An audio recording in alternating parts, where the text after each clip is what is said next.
News plus channel की सीधी बात में आप सबका स्वागत है। मैं हूं जीतू भाई पंड्या। आज इतवार है। एक छोटी सी कहानी कहना चाहता हूं और ये कहानी भारत के एक महान भक्त के बारे में है, जिन्होंने भारत में भक्ति का एक ऐसा महासागर बनाया कि पूरा भारत भक्ति में डूब गया। और वो थे चैतन्य महाप्रभु जी। बंगाल के एक छोटे से गांव में पैदा हुए और उन्होंने जो भक्ति की लहर चलाई तो पूरा भारत उसमें डूब गया। चैतन्य महाप्रभु जी एक संघ के साथ, एक भक्तों की मंडली के साथ गांव-गांव घूमते थे, लोगों को प्रवचन देते थे, संगीत सुनाते थे और कहा जाता है कि वो जहां से भी गुजरते थे वहां एक भक्ति का माहौल बन जाता था।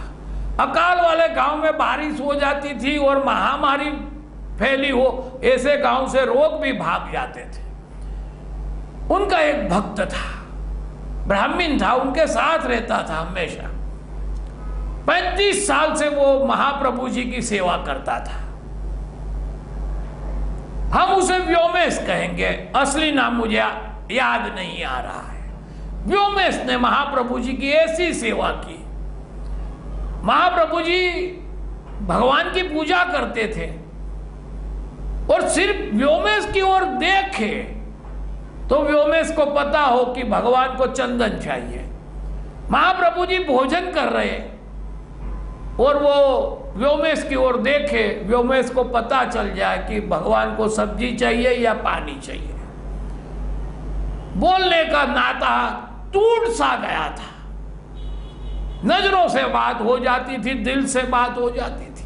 कई बार ऐसा होता था, रात को महाप्रभु जी की नींद खुल जाती थी, महाप्रभु जी को पानी पीने की इच्छा हो रही थी, होती थी और वो जब खड़े होते थे, आसन अपने गादी से खड़े हो जाते थे तो देखते थे कि व्योमेश सामने पानी का गिलास लेके खड़ा है। आधी रात को व्योमेश पानी लेके खड़ा है। महाप्रभु जी को तरस लगी, उनके मन तक संदेशा पहुंचा, उससे पहले वो संदेशा व्योमेश के मन में पहुंच जाता था। व्योमेश सोया हुआ खड़ा हो जाता था कि प्रभु को तरस लगने वाली है।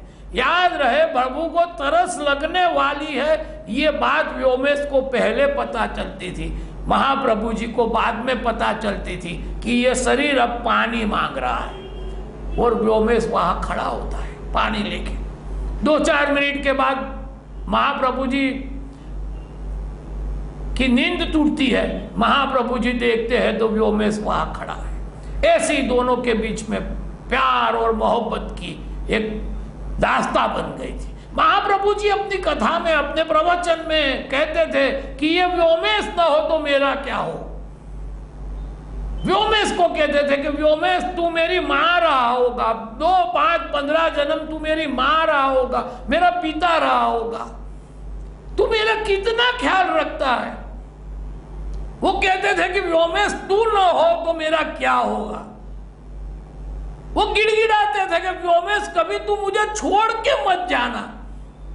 अब व्योमेश भी हंसता था कि प्रभु मेरा है ही कौन दुनिया में सिवाय आपके, मैं किसी को नहीं जानता, मैं कहाँ जाऊंगा। और प्रभु फिर गिड़गिड़ाते थे कि व्योमेश याद रहे कभी भी मुझे छोड़ के मत जाना। और ऐसे महाप्रभु जी अपने पूरा संघ लेके गांव-गांव घूमते थे। एक दिन ये हुआ कि संघ शाम हो गई और कोई गांव नहीं आया, बिल्कुल जंगल में संघ खड़ा हो गया। महाप्रभु जी ने कहा यही डेरा लगाओ, यही भक्ति करेंगे, आज रात जंगल में भजन करेंगे। सुबह में दूसरे दिन खाना लग गया, महाप्रभु जी खाने बैठे हैं, व्योमेश पंखा ढाल रहा है, खाना खिला रहा है, हंसी मजाक हो रही है, दूसरे भी भक्त खाना खा रहे। व्योमेश तो भगवान की झूठी थाली में ही खाना खाता था, जितना भगवान छोड़ देते थे वही खाना खाता था, वो दूसरा खाना भी नहीं लेता था अपनी थाली में। तो प्रभु उन्होंने खा लिया महाप्रभु जी ने, और व्योमेश ने अपने हाथ में इलायची के कई चंद दाने, एक इलायची को खोलकर उनके जो दाने थे वो अपने हाथ में सजा के महाप्रभु जी के सामने रख दिए। महाप्रभु जी को इलायची बहुत पसंद थी। वो व्योमेश के हाथ से लेने ही वाले थे कि महाप्रभु जी ने कहा, व्योमेश यह जंगल में इलायची कहां से ले आया? उन्होंने कहा, प्रभु परसों जो हम जमींदार के वहां ठहरे थे तो वहां तो सब चीजों के ढेर लगे हुए थे, तो मैंने कहा कि गुरुजी को इलायची बहुत पसंद है, आप मुझे एक इलायची दे दे। तो मैंने वो लेके रखी थी और मैंने आपको अभी पेश की। महाप्रभु जी कुछ नहीं बोले, एलची को हाथ नहीं लगाया, खड़े हो गए, देखा भी नहीं व्योमेश की ओर, अपनी कुटिया में चले गए। आधे घंटे के बाद आवाजें आने लगी कि मैसेज आ गए, संदेश आ गए कि संघ निकल रहा है।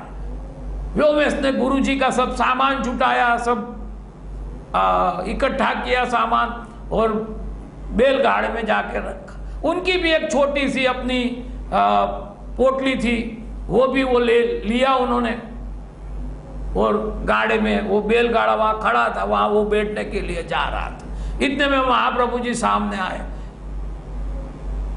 उन्होंने कहा, व्योमेश तेरे से एक बहुत बड़ा अपराध हुआ है,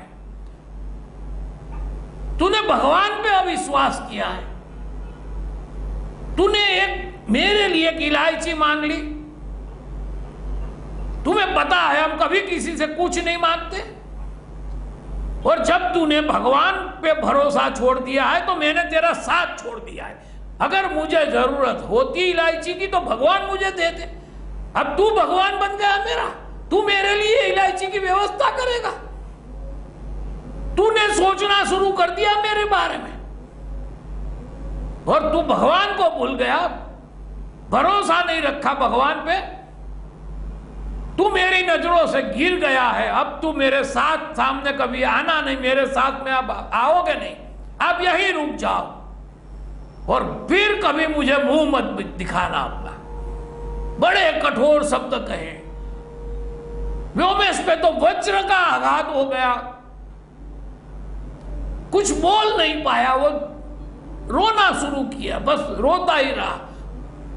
और गुरुजी ने मुंह फेर लिया, संघ को कहा चलो। सब शिष्य भी स्तब्ध हो गए, कभी ऐसा रूप नहीं देखा था गुरुजी का, कोई कुछ नहीं बोल पाया।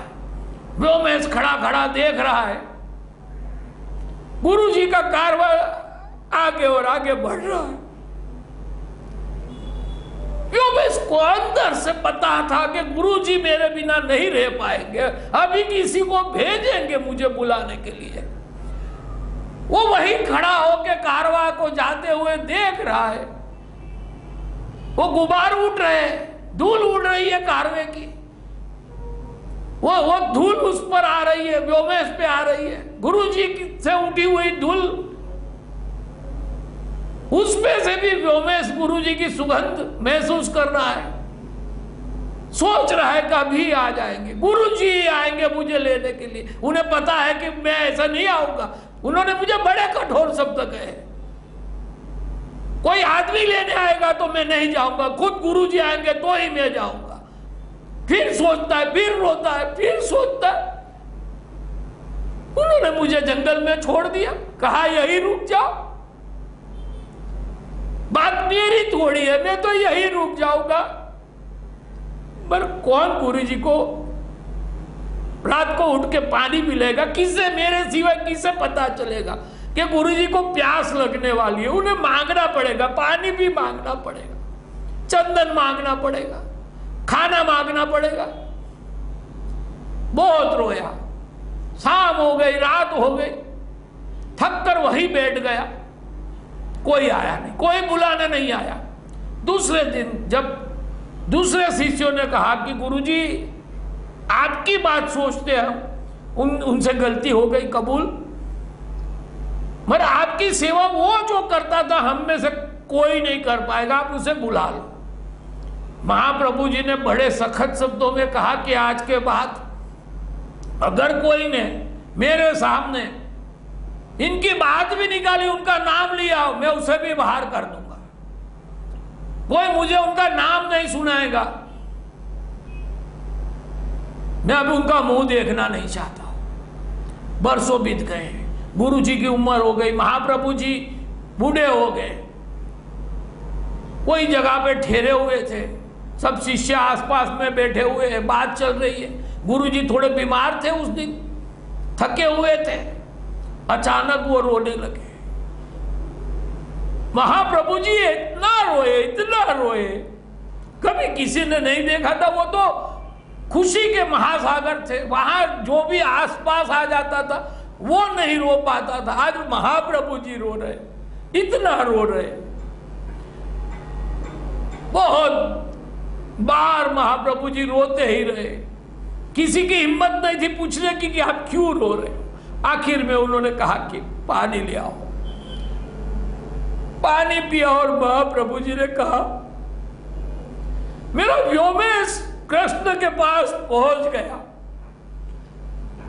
व्योमेश ने अपना प्राण त्याग कर दिया। व्योमेश अब इस दुनिया में नहीं है, मगर वो कृष्ण के पास गया। मैंने देखा अपनी आंखों से। कृष्ण भगवान ने उसे गले लगा लिया, व्योमेश का मोक्ष हो गया, भगवान में समा गया व्योमेश मेरा। गुरु जी ने कहा, व्योमेश मैं तुझे प्रणाम करता हूं। गुरु ने प्रणाम किए, व्योमेश को कहा, व्योमेश मेरे प्रणाम स्वीकार कर, मुझे माफ कर दे तू, मेरी गलती थी, तेरी कोई गलती नहीं थी, गलती मेरी थी। बहुत रोए। फिर उन्होंने शिष्यों को कहा कि आप समझते हो कि उस दिन मैंने व्योमेश को जो कहा कि मेरे नजर से हट जा, मैंने उसे निकाल दिया, वो तो मेरे दिल में आज भी है। वहां उन्होंने प्राण त्याग दिए, मुझे यहां पता चल गया कि व्योमेश भगवान के पास चला गया। मैं उनके साथ ही रहा हूं, आप लोगों के साथ नहीं रहा, मैं व्योमेश के साथ ही रहा हूं। वही जंगल, मैं वहीं ठहर गया था। आज व्योमेश की आत्मा को मुक्ति मिल गई। मैं भगवान और व्योमेश के बीच में दीवार बन के खड़ा हो गया था। मैं उनका गुरु नहीं रहा था, मैं दीवार बन गया था उनके लिए। वो इतने विद्वान थे, इतने भक्ति भाव से भरे थे व्योमेश जी, वो मेरी वजह से भगवान को नहीं देख पाते थे, तो मुझे उनको निकालना पड़ा। मैंने उनको नहीं निकाला, मैंने दीवार गिरा दी उनकी। बस व्योमेश मुझे माफ कर दे, मुझे दीवार गिरानी थी और वो मैंने गिरा दी। भारत में शिष्यों ने गुरु के लिए क्या क्या नहीं किया, उसके तो बहुत किस्से। ये किस्सा है जहां गुरु ने अपने शिष्य के लिए क्या किया, ये कहानी कहती है। अपने पत्थर पे, अपने दिल पे अपने कलेजे पे पत्थर रख के उन्होंने शिष्य को निकाल दिया। कभी कभी गुरुओं की, महागुरुओं की कृपा ऐसे भी होती है, ऐसे भी होती है। वो निकाल देते हैं हमें दुख पहुंचाते हैं, हमें तोड़ देते हैं, मगर वो भी कृपा होती है उसकी। प्रणाम है चैतन्य महाप्रभु जी को, प्रणाम करता हूं व्योमेश जी को, और प्रणाम है भारत की इस महान परंपरा को जिसमें ऐसे महान गुरु, महान शिष्य पैदा होते रहे। सीधी बात में आज बस इतना ही।